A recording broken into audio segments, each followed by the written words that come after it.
Hi, I'm Daniel with eTrailer, and today we're going to take a look at the diode wiring kit on our 2024 GMC Sierra 1500. When flat towing your vehicle, there's going to be 5 main components that you're going to need. Now, starting here at the vehicle side, you're going to need the base plate, and this is the device that's going to attach directly to your vehicle's frame, allowing you to attach to your tow bar. And your tow bars are going to attach directly to your base plate, and it's going to attach to the hitch side of your motorhome. Now the next component is going to be your safety chains. It's going to be an extra safety measure. And you're definitely going to need a braking system as well. That will allow you to use your brakes while you're traveling down the highway in your motorhome. And you're also going to need some wiring so you can activate your turn signals as well. Diode wiring are essential for your flat tow setup to make everything safe and legal on the road. They're simply going to send the signal from your taillights to your towed vehicle, allowing you to use your turn signals and brake lights. What's nice about diode wiring kits is once you set it up, you're not going to have to worry about it again. It's just going to use your taillights on your vehicle, and you're not going to have to set it up every time like some of those magnet ones. If you have any other further questions about your diode wiring kit or any other components on your flat tow system, then please feel free to reach out to us at eTrailer. We'd love to help you out. Now, as far as the install goes on these, it is pretty in-depth. You are running lots of wire and splicing into your existing harness. So if that's not something you're interested in doing, then please feel free to check out our dealer locator. We can find a professional in your area to do this for you.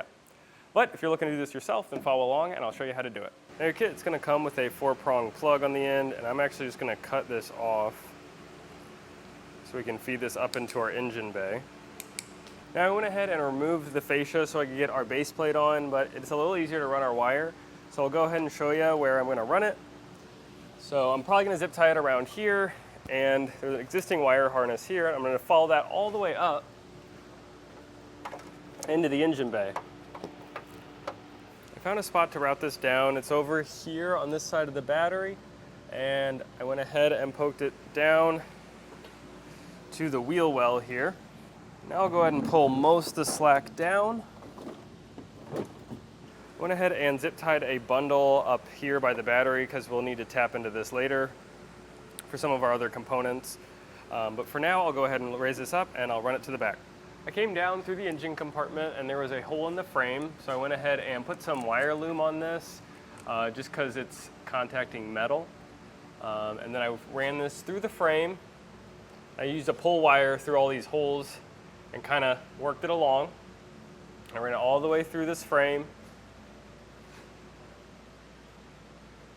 all the way up until this hole here. Now I put some more wire loom on, and I went up on top of the frame and zip tied it along this existing harness. Went to the outside through this hole, and now I'm on the outside, and I zip tied it up here. Now at this point, I'll go ahead and separate all these wires, and it does look like I will have to extend some. So I'll go ahead and get these separated. Might have to make a small cut in between. The brown wire does need to go to both taillights, so I'll go ahead and actually cut that now and have this side go up here, and then I'll actually have another piece of brown wire. I'll get this spliced.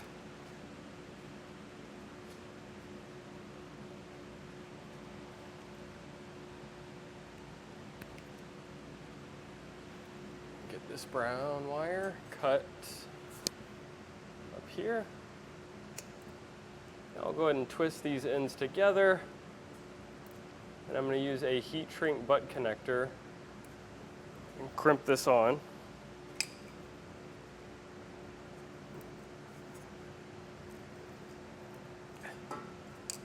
Make sure they don't come out. And now I'll go ahead and crimp this other side in.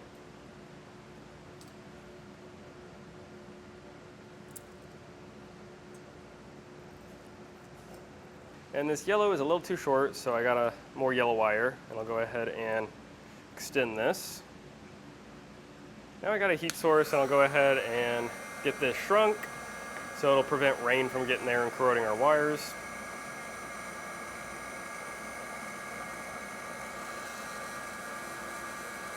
Now I went ahead and routed the yellow and brown wire that we added onto over to the driver's side, and I actually went through the hitch itself because it is hollow, and I just used a wire fish and got them over to this side. I got a T15 Torx bit, and I'm going to go ahead and remove these two screws that are holding our light in.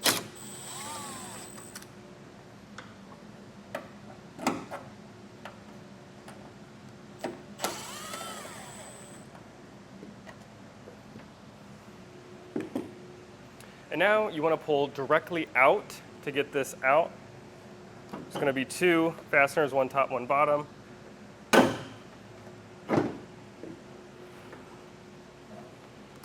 now I'll go ahead and get this unplugged. There's going to be a red tab here that I'm going to pull out. Ours is a little stuck because of all the dirt and gunk in there, so I'm just going to use a screwdriver and get this to pop off. If the red locking tab comes out, no need to worry, you can just simply put that back in and then push it in when we lock it back into place. Now we'll go and do this on the other side. Went ahead and pulled up the wires for our passenger side. Our green's going to be our right turn signal and our brake. We got our running light, and then we got our ground. Now we went ahead and stripped back some of this wire loom, and we can go ahead and test our wires to see what does what.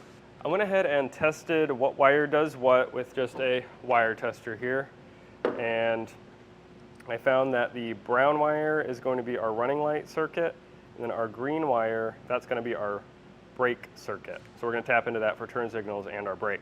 Now this is going to be the same on the other side as well. I'll start with the ground wire here. I'm going to get this cut back and stripped away. And we're just going to simply ground this to the vehicle. So what I'll do is I'll just crimp on an eyelet.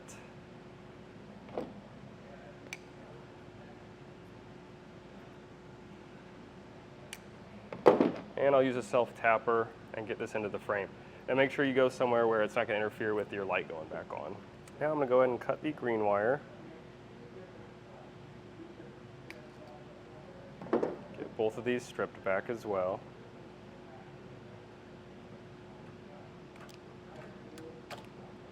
I got one of my diodes, and I'm just going to take off the connector. And I'll go ahead and put this on all of our wires.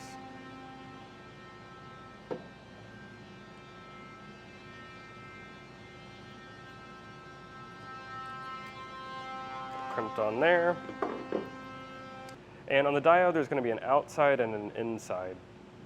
So you're going to want to put the power going out to your light for the out. So that's the plug side. And then on these, it doesn't matter which side, but I'm going to just plug one in to one side, and then our diode into the other side. Now on the brown wire, I'm going to do the same process for our running light circuit. On the driver's side here, it's going to be the exact same thing, except this yellow wire is going to be the one that's going to go to our brake switch, which is going to be our green one. And then this yellow connector here, that's for two wires if you're bringing the brown to the other side. But earlier we decided to butt connect that underneath the vehicle. Now I'll plug our taillights back in. And this is just going to be temporary for now. I'll go ahead and test them, make sure they're working. I went ahead and got my 6-pole plug mocked up here. So there was some dead space in this bumper. This is where our base plate's going to stick out. And behind here was empty space, so I went ahead and just drilled a hole and got this mounted up. I did use the bracket that comes in the kit. I just took the bend out of it and made it flat, just so it has that extra strength on the back here. Now if your diode kit has one of these 4-pole plugs on here, you're just going to want to cut this off. We're not going to need this. I'll go ahead and connect our plug, and it's going to have this rubber grommet, and I'm going to slide this on first. That goes on. And now I'll go ahead and strip all these wires down. Now I'm going to use a small screwdriver and back these screws out. Now I don't want to go all the way out because I don't want to lose these small screws, but they are going to be labeled for what wire you're going to use. So TM is going to be tail marker, which is your running light, and then you're going to have ground, right turn, left turn.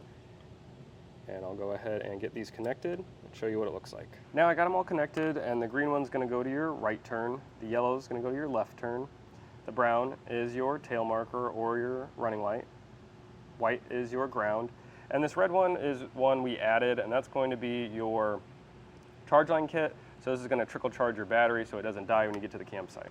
Now this doesn't come with this kit, but I would definitely consider adding one, especially if your braking system requires constant power from your battery, then you're going to need one. So now we're going to go and test them, and I have a test box up front here, but you can go and plug them into your trailer.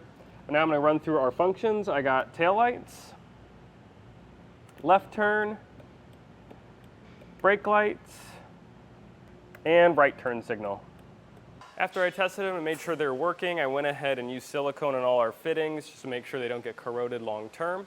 And that just about does it for the look at the diode wiring kit on our 2024 GMC Sierra 1500.